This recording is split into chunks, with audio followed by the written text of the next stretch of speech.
have coming up to the mic the one, the only, Sam Lynch! Give a round of applause, everybody!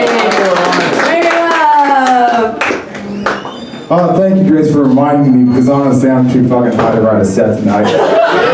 But, so, I'm not the only Sam Lynch. I got invited to a Sam Lynch only Instagram joint chat. It's just a reflection of my own life. It's like, oh, this girl doesn't like me. I'm just like, I just don't tell anyone. I don't need to tell it to all the other people like me. So, you know, you all knew I was high when I first came out, but they always know it in yoga class too.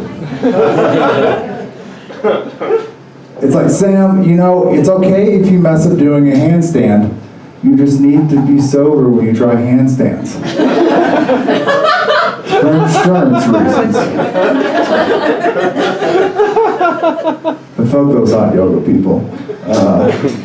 If you go to Hindu and you try to get into the temples, they won't allow the white yoga people in. Which is, it's, my opinion, it's good. We need these religious institutions to constantly just upper their standards so they die out. Okay. Alright, that was awkward laughter.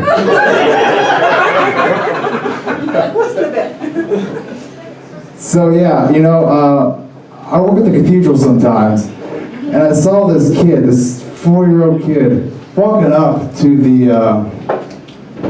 the sidewalk up, and instantly as his toe touched the sidewalk, he puked up like a little bit. Like a bleh. And it splattered. And he just walked on. His grandma was like, come on, get on, go. Ugh, this is weird. Kid's a fucking antichrist. His grandma knew. He's like, I'm trying to get this motherfucker into church to heal him up. Don't fucking puke. Don't do the thing you do every time I take you here. That's how they get out of church. They puke a little bit. Everybody's an antichrist. I don't want to be in that situation, though. I mean, like, I would want to be behind my child's ambitions, but as my child is the Antichrist, that's a lot of passion for his age. I don't want to stifle anything like that. I'd be a horrendous parent. All right.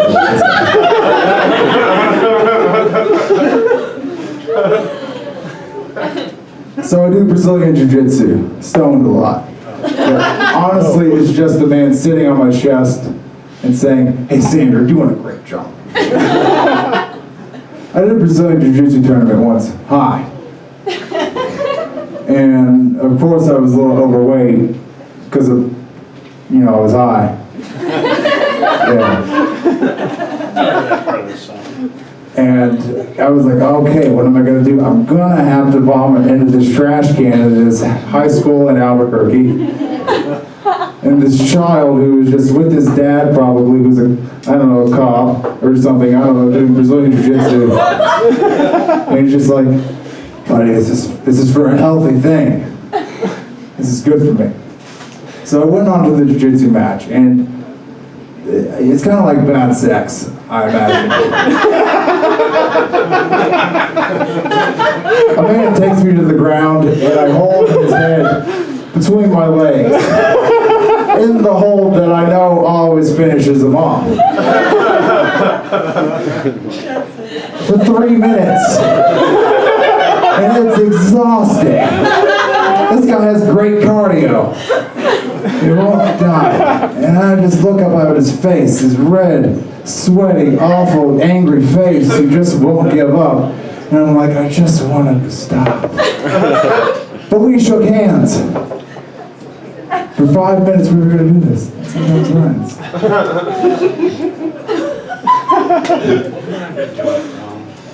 I'm doing it wrong, right? I am doing it wrong.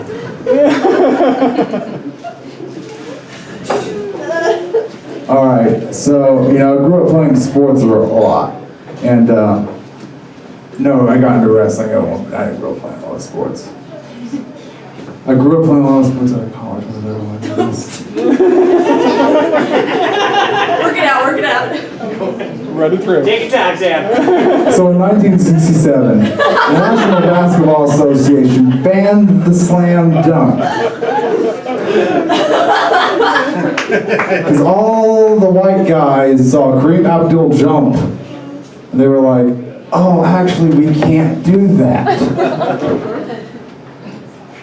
And it's kind of like if God, if you overthink about it, it's kind of like if God, it's kind of like how the Bible bans gay sex. Both were an obvious innovation of the game. Sometimes you just gotta jump higher. All right, thank you, I'm Sam.